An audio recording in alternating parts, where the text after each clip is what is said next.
Je m'appelle Yasser Louati, je suis le président du Comité Justice et Liberté pour tous, organisation française de défense des droits humains et des libertés publiques.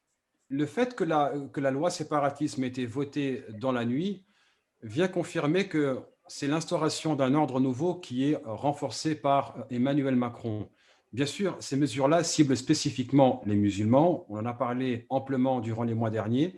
Il s'agit littéralement de limiter leur capacité d'exister en tant que citoyens, de s'organiser en tant que tels, de prendre la parole en tant que personnes de confession musulmane, pleinement citoyennes et au fait de leurs droits.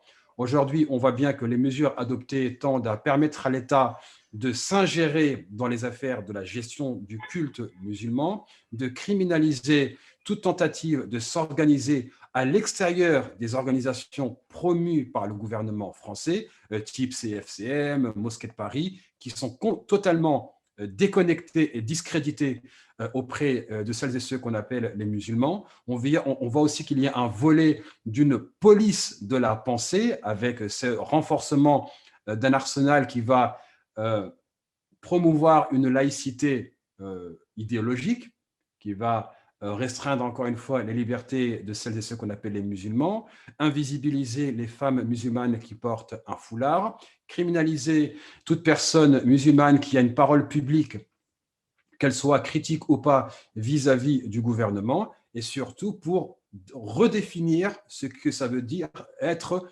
français et musulman avec des œillères idéologiques et des limites à ne pas franchir.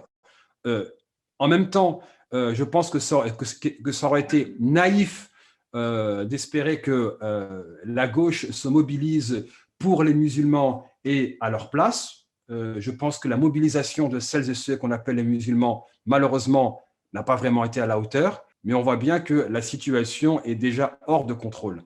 Le problème, c'est que ce qu'on adopte contre celles et ceux qu'on appelle les musulmans est applicable contre toute autre personne, qu'elle soit musulmane ou pas. Le fait d'accuser de séparatisme une organisation musulmane sur des faits fallacieux et de simples soupçons ou de désaccords idéologiques, oui, on l'applique aux musulmans parce que c'est facile aujourd'hui, mais c'est applicable à d'autres organisations de la société civile qui auraient aussi un discours critique. Donc, est-ce que maintenant on peut continuer de marteler le mythe que la France est le pays des droits de l'homme? Je pense que ce mythe a volé un éclat depuis des années, qu'il est mort et enterré, et que cette énième loi d'exception qui cible les musulmans renforce la notion qu'il y a une islamophobie d'État en France, qu'il y a un racisme d'État en France qui ne dit pas son nom, parce que si ce n'était pas vrai, on ne voterait pas des lois contre une frange de la population qui représente quand même entre 9 et 11% de la population française.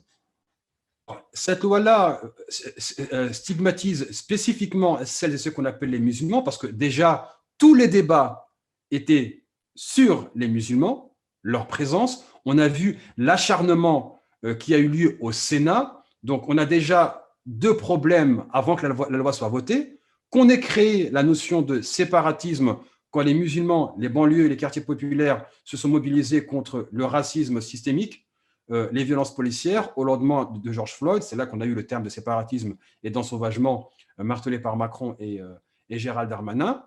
Ce débat-là n'a pas porté sur l'extrême droite, n'a pas porté sur les laïcards qui divisent la société française, n'a pas porté sur les ultra-riches qui siphonnent les richesses du pays et exercent un séparatisme économique, ne parle pas du séparatisme de ce qu'on appelle les suprémacistes blancs, qui ont leur bar, leur centre d'entraînement. Le séparatisme était que, entre guillemets, musulman. Ensuite, la loi monte au Sénat et on a vu un acharnement qui tournait en ridicule. On voulait interdire les danses orientales, les drapeaux dans les mariages. On a voulu interdire les you-you. On a vu vraiment, en fait, ça a été une espèce de boulimie de mesures islamophobes que chacun s'en est donné à cœur joie pour exprimer tout ce qu'il déteste chez celles et ceux qu'on appelle les musulmans, au point d'en arriver à parler de danse insupportable. Voilà où nous en sommes arrivés.